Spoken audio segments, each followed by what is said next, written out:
সারা দেশে দ্রব্যমূল্য বৃদ্ধি এবং নারীদের সুরক্ষার দাবিতে শুক্রবার এক আক্রোশ র্যালি করা হয় ত্রিপুরা প্রদেশ কংগ্রেসের উদ্যোগে। কুমারঘাটে আয়োজিত এই দিনের র্যালিতে উপস্থিত ছিলেন সংগঠনের রাজ্য সভানেত্রী জয়দানী ত্রিপুরা।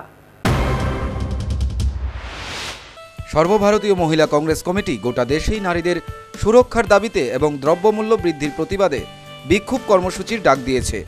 এরই অঙ্গ হিসাবে ত্রিপুরা প্রদেশ মহিলা কংগ্রেস কমিটির উদ্যোগে কুমারঘাটে এক আক্রোশ র্যালির আয়োজন করা হয়।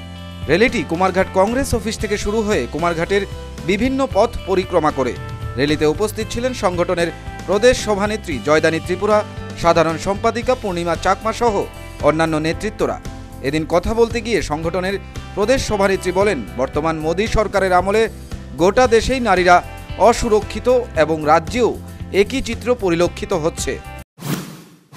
এটার মূল উদ্দেশ্য এটা সারা ত্রিপুরা, শুধু ত্রিপুরা রাজ্য না, অল ইন্ডিয়া লেভেলের আজকে 13 তারিখ থেকে শুরু। আমরা অল ইন্ডিয়া লেভেলে যে নারী অসুরক্ষিত, নারী সুরক্ষিত না, সেই জন্য আমরা আর প্রাইস হাইক যেটা মূল্য বৃদ্ধি, সেই দুইটা ইস্যু অল ইন্ডিয়া লেভেলের এই দুইটা ইস্যু নিয়ে আমাদের প্রোগ্রাম। আর আমাদের ত্রিপুরা রাজ্যে নারীরা সুরক্ষিত নয়, আমরা চাই নারীরা সুরক্ষিত হোক। মহিলা কংগ্রেস কমিটি আমাদের দাবি। কুমারঘাটে প্রদেশ মহিলা কংগ্রেস আয়োজিত এদিনের মিছিলে কংগ্রেস দলের মহিলা কর্মী সমর্থকদের উপস্থিতি ছিল লক্ষণীয়। Bureau report, news vanguard.